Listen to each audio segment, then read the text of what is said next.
오늘은 앞서서 문을 열면서부터 이래저래 배터리, 2차 전지와 관련된 이야기를 전해드리고 있는데요. 관련돼서 취재수첩 생생타임즈에서는 더불어 오소영 기자와 함께 이 부분 더 자세하게 짚어보도록 하겠습니다. 기자님 나와 계십니까?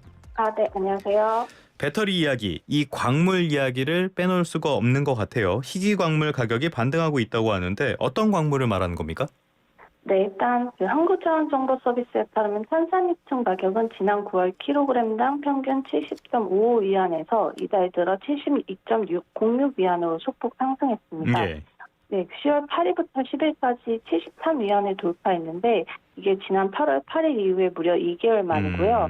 그리고 니켈 가격도 마찬가지입니다. 9월 초에 톤당 1만 5천 달러대까지 내려갔다가 이달 첫 주 들어서 1만 7,500달러를 돌파했고 지금도 1만 7천 달러대를 유지하고 있습니다. 예. 그래서 월 평균으로 보면은 이제 9월 1만 6,117달러였는데 10월 1만 7,393달러로 소폭 상승을 해서 이제 광물 가격이 바닥을 다지고 다시 상승세를 탔다 뭐 이런 이야기가 나오고 있습니다. 이 리튬하고 니켈, 광물 같은 것들 2차 전지에서 굉장히 중요하게 사용되는 광물들이잖아요.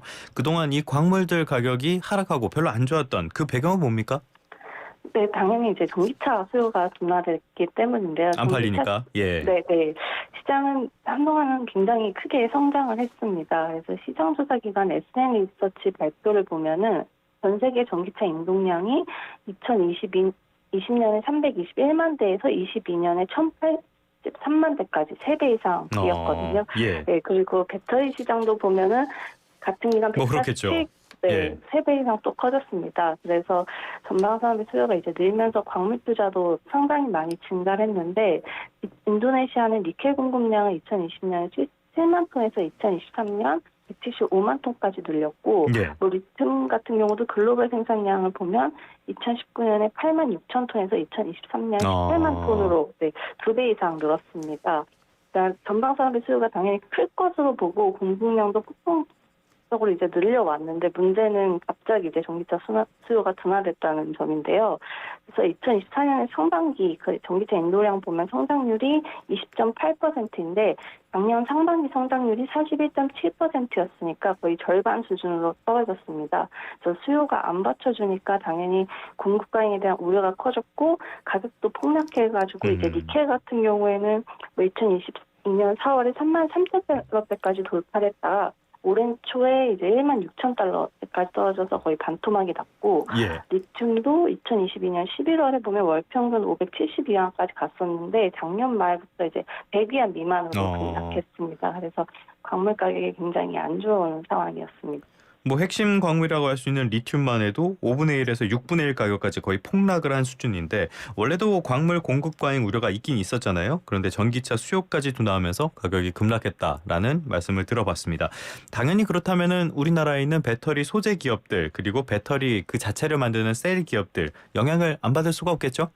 네, 좀 안 좋은 소식인데요. 이제 배터리 소재 업체들 같은 경우에는 광물을 사서 소재를 만들게 되는데 그 사는 시점과 소재를 만들어서 판매하는 시점 보면 2, 3개월 정도 통상 차이가 납니다. 그래서 광물 가격이 하향세다라고 하면 광물을 비쌀 때 사서 쌀 때 제품을 팔게 되기 때문에 마진율이 적을 수밖에 없고 광물을 매입할 때도 대량으로 매입을 해서 이걸 재고로 쌓아둡니다. 근데 이제 재고 그 평가 손실이 당연히 늘 수밖에 없어서 광물 가격이 하락하는 점이 배터리 소재 업체들한테 당연히 안 좋다라고 볼 수 있고요.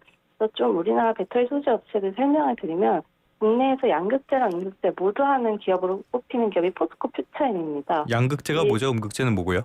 네, 양극재 같은 경우에는 리튬, 아까 말씀드렸던 리튬이나 니켈, 코발트 이런 희귀 여러 광물들을 조합을 해서 만드는 소재인데 이 전기차 주행거리랑 안정성 등에 영향을 미치는 필수 소재이고요. 음극재는 흑연을 기반으로 만듭니다. 그래서 배터리 충전 속도랑 수명을 좌우하는 소재라고 볼 수 있는데 이 두 가지 모두 하는 아까 말씀드렸던 그 포스코 퓨처엠 같은 경우에는 2분기 27억 원의 영업이익을 올렸습니다. 전년 동기랑 대비했을 때 94% 이상 떨어졌고 당연히 그 원재료인 광물 가격의 악세를 포스코 퓨처엠에서도 원인으로 설명을 했었고요. 그리고 양극재 사업하는 또 다른 기업인 에코프로비엠은 2분기 영업이익이 39억 원인데 1년 전이랑 비교했을 때 67% 이상 하락을 했습니다. 그리고 LNF 같은 경우에도 842억 원의 손실을 봤습니다. 이종 아예 적자였고 네. 네, 소재 기업들 실적 굉장히 안 좋아졌고요. 지금 전망치도 그렇게 썩 좋지는 않은 상황. 셀 업체들의 실적도 최근 들어서는 굉장히 악화되는 흐름이 분명히 감지가 되고 있는데요. 광물 가격 약세로 이 소재 업체들 어려운 시기를 보낼 수밖에 없었던 상황. 그건 이해를 하겠는데 최근에 광물 가격이 다시 반등한다고 전해주셨잖아요. 이런 것들이 지금 전기차 수요가 큰 변화가 없는데 왜 변화하고 있는 겁니까? 일단 광물 가격이 떨어지면서 광산 개발하는 기업들한테도 큰 손실을 미치게 됐고 당연히 그래서 사업을 축소하고 있습니다. 공급이 줄어들고 있기 때문에 네, 네, 예. 그렇습니다.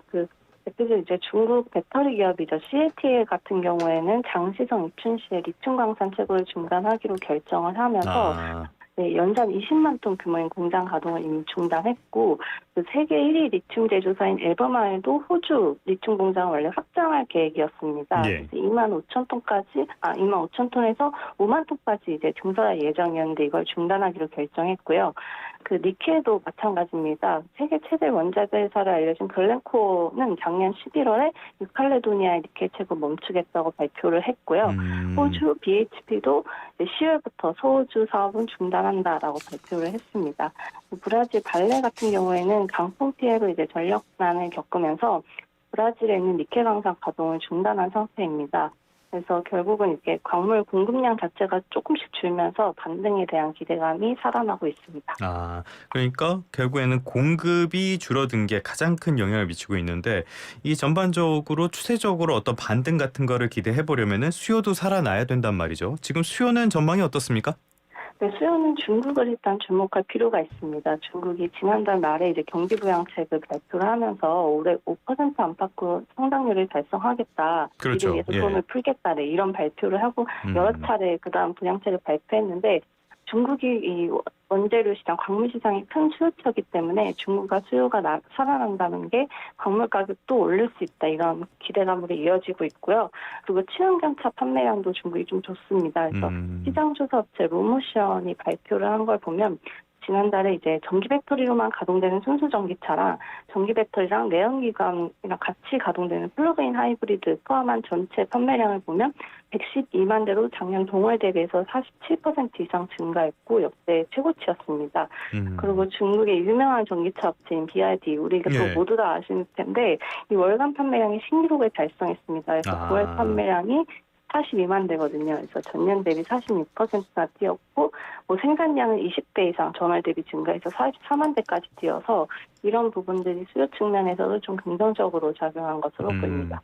전반적으로 보면은 전 세계 전기차 시장의 성장 둔화가 확연하게 눈에 띄는데 그중에서도 그런데 중국은 계속 성장을 꾸준히 하는 것 같아요. 지난주 금요일에 중국에서 나온 각종 지표를 보면은 예전보다는 좀 나아지긴 했는데 아직까지 확신은 어려운 수준 같은데 이 부분은 조금 더 상황을 지켜봐야 할 것 같고요. 어찌됐건 공급은 줄고 있는데 수요는 늘어난다. 그렇다면은 국내 기업들 요즘 분위기는 예전보다는 많이 좋아졌을 것 같아요. 네, 배터리 소재 업체들 같은 경우에는 이제 3분기, 4분기 실적을 앞두고 있는데 3분기 같은 경우는 아직은 좋아지진 않았습니다. 그래서 포스코피스엠도 작년 3분기랑 비교하면은 이제 23.5% 감소한 284억 원 영업이익 거둘 것으로 예상이 되고 예. 에코프로비엠 같은 경우도 99.3% 감소한 3억 원 수준으로 3억 원. 네. 예. 그리고 아까 말씀드렸던 양극재 기업 LNF 같은 경우는 520억 원 적자를 내면서 영업 손실이 지속이 될 거다라고 보이는데 그래서 전반적으로 아직은 좀 샴페인 터뜨리긴 이르다 이런 이야기 나오고 있는데요. 예. 결국은 어쨌든 전기차 시장이 가장 큰 문제입니다. 물론 BYD가 잘 나가고는 있지만 전체적인 글로벌 시장을 보면 아직 캐즘을 벗어나지 못했다 이런 분위기가 느껴지고요. 예. 그래서 LG에너지솔루션도 2분기 실적 발표하면서 전방 시장의 수요 회복이 예상보다 느리다 이런 얘기가 나왔었고 8월에 인천 청라에서 있었던 그 벤츠 맞아요. 전기차 예. 때 그거 이슈도 무시할 수 없고요. 그리고 더 중요한 건 미국 대선이 남아 있습니다. 그래서 11월에 이제 트럼프 해리스 누가 되느냐 이거에 따라서 미국 전기차 시장도 영향을 받을 수밖에 없기 때문에 이런 불확실성을 좀 더 지켜봐야 이제 실적이 어떻게 좀 더 나아지겠지 어떨지에 대한 방향성을 감을 잡을 수 있고요.